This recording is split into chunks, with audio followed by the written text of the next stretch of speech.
Oke, Assalamualaikum warahmatullahi wabarakatuh. Sebelumnya kita ada di salah satu outlet dimsum Nagih yang ada di alamatnya di mana, Bu? Gambar Gamar, Pekalongan Timur. Hmm, Sebelumnya perkenalkan dulu ownernya dari dimsum Nagih. Silakan Ibu, siapa? Oh ya.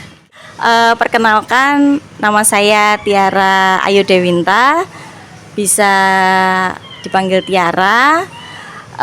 Saya selaku owner Dimsum Nagih. Kira-kira usianya berapa? Usianya di 32 tahun. Ya. Oh, Masya Allah. Terima kasih. Langsung ke pertanyaan pertama, Bu? Iya, boleh. Pertanyaan pertama tadi, bisa ceritakan tentang identitas dari UMKM ini, bisnis yang sedang dijalani. Oke. Identitasnya namanya Dimsum Nagih. Terus pusatnya ada di sini di Pekalongan Timur, di Kecamatan Gamer. Lalu kita sudah punya berarti total 13 cabang di seluruh Pekalongan. Lalu ada 6 cabang di luar kota. Seperti itu. Terima kasih sebelumnya. Boleh langsung ke pertanyaan selanjutnya? Oke. Bagaimana awal mula atau sejarah singkat kenapa bisa berpikir atau mendirikan ini, usaha ini ya? Awalnya itu saya hanya seorang yang suka dengan jajanan sehat, dimsum. Jadi awalnya memang suka banget sama dimsum. Lalu pas memang pulang ke Pekalongan, karena kan saya dulu rantau. Terus waktu pulang kampung ke Pekalongan pengen dimsum, cari-cari belum ada yang cocok di saya, seperti itu. Nah, saya rasa ini adalah peluang bagi saya untuk menciptakan dimsum yang sesuai dengan selera saya, lalu yang premium seperti itu. Jadi kebanyakan dimsum cuma hanya cemilan yang berbahan tepung gitu loh. Tepung dengan ayam, tapi komponen ayamnya lebih sedikit gitu. Nah, saya jadikan kesempatan ini menjadi peluang usaha saya, bikin dimsum yang sesuai selera saya dan premium seperti itu. Jadi ayam dan tepungnya lebih banyak komponen ayamnya seperti itu. Terima kasih. Langsung ke pertanyaan selanjutnya. Kira-kira apa visi misi dari usaha ini? Visi dulu ya. Visi kedepannya saya pengen jadi tempat untuk salah satu alternatif jajan sehat, jajan yang enak seperti itu. Dan visi yang lain adalah pengen berkembang di seluruh Indonesia ya, mungkin amin. Jadi pengen kedepannya tuh berkembang dan semakin banyak orang yang mengenal dimsum Nagih seperti itu. Kalau untuk misinya paling kita memaksimalkan apa yang sudah ada, terus kualitas, lalu kita juga tetap harus berinovasi seperti itu. Jadi biar tetap pelanggan yang sudah setia sama kami akan repeat order, juga pelanggan baru juga akan mengenal kita lebih banyak seperti itu. Terima kasih, tadi sangat menginspirasi sekali. Selanjutnya, apakah ini ada slogan atau tagline khusus? Oh, tagline-nya sama kayak yang di Instagram ya. Emang boleh senagih gitu gitu. Jadi tagline-nya kita bikin yang sesuai dengan generasi sekarang gitu. Jadi yang kebanyakan customer kita itu banyak yang anak-anak muda zaman sekarang seperti mbak-mbak dan mas-masnya di sini. Jadi kita bikin tagline-nya yang sesuai dengan telinga mereka gitu. Jadi emang boleh senagih itu dan memang nagih gitu harapannya. Terima kasih. Itu saja pertanyaan dari saya. Nanti dilanjutkan oleh rekan saya yang lain. Terima kasih. Terima kasih. Saya izin melanjutkan pertanyaan ya Bu ya. Silakan. Yang pertama itu berapa sih rata-rata omset dari usaha ini tuh? Kalau ngomongin omset, karena saya itu ada reseller juga, jadi omsetnya ada dua nih, ada omset reseller sama omset yang outlet yang saya pegang sendiri. Outlet yang saya pegang kebetulan ada Nggamer di sini, lalu Hayamuruk sama Kajen, seperti itu.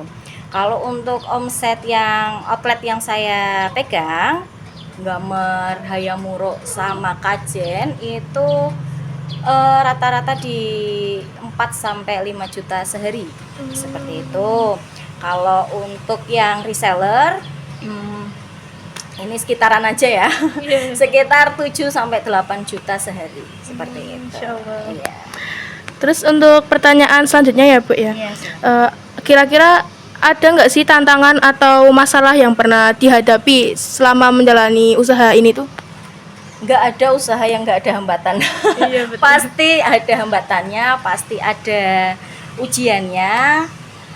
Kalau di saya sendiri, karena mungkin saya jual produk makanan dan makanannya itu memang frozen food ya, memang bisa disimpan di freezer tahan lama. Tapi yang namanya makanan itu kadang tidak sesuai dengan ekspektasi kita. Beda tangan, beda hasil. Kalau untuk dimsum nagi saya sendiri, hambatannya itu saya pernah basi, rusak gitu ya, tidak bisa dijual sekitar 300 piece. Itu paling ini ya, hambatannya banyak sebenarnya, tapi itu yang paling gong.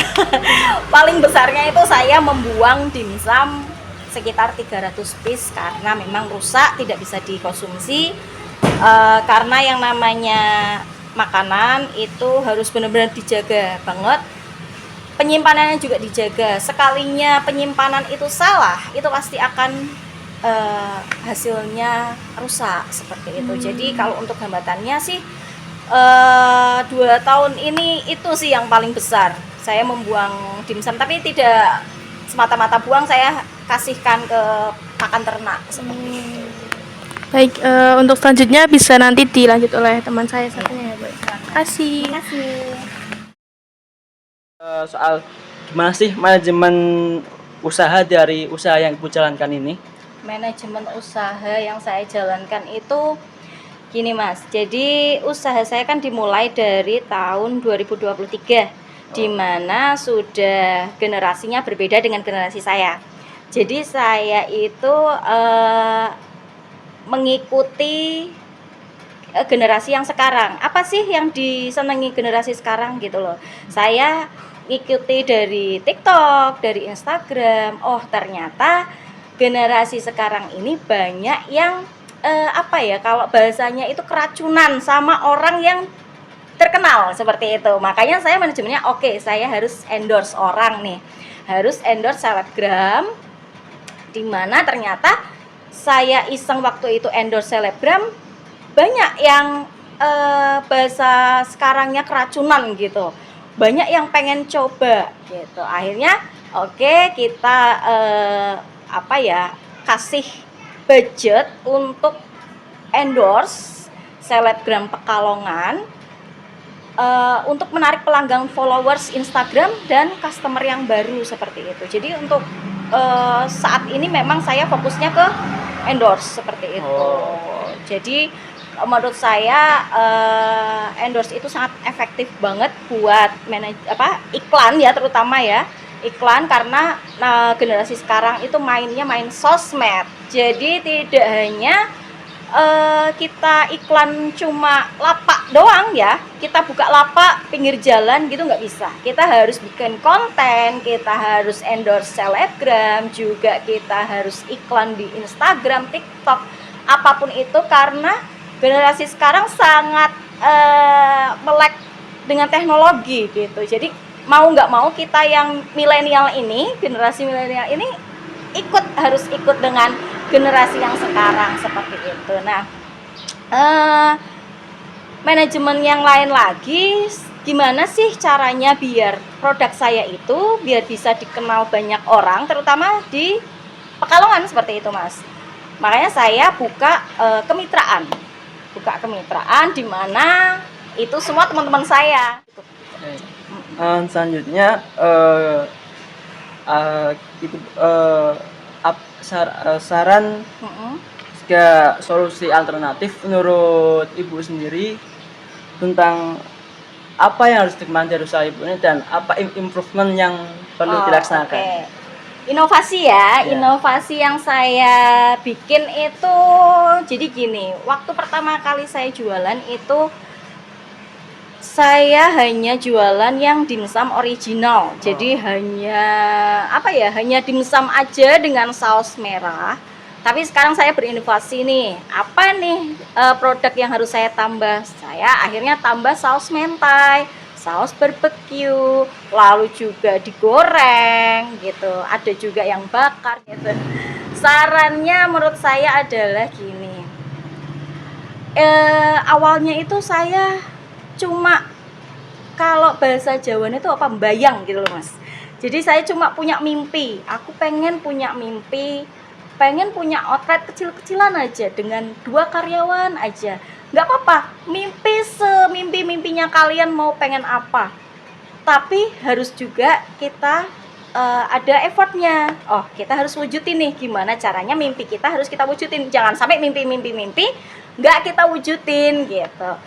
Mimpilah semau kalian dengan didukung oleh effortnya, lalu tindakannya gimana. Terus habis itu jangan sampai kalian putus asa di tengah jalan, nggak ada yang beli, sudah selesai. Tidak bisa seperti itu. Yang namanya usaha itu yang paling penting bukan pinter, tapi konsisten seperti itu. Jadi apapun kendalanya, apapun hambatannya, ketika tidak ada yang beli ataupun bahan baku naik, bahan baku rusak, kita tetap terabas gitu loh. Kalau kita punya mimpi, kalau kita pengen punya impian, pengen jualan ini, ya sudah langsung coba aja. Kalau nggak dicoba kita nggak akan tahu. Harus kita coba. Gimana hasilnya itu sudah yang menentukan, sudah bukan ranah kita. Ranah kita itu adalah usaha, seperti itu aja. Gitu cukup, Mas.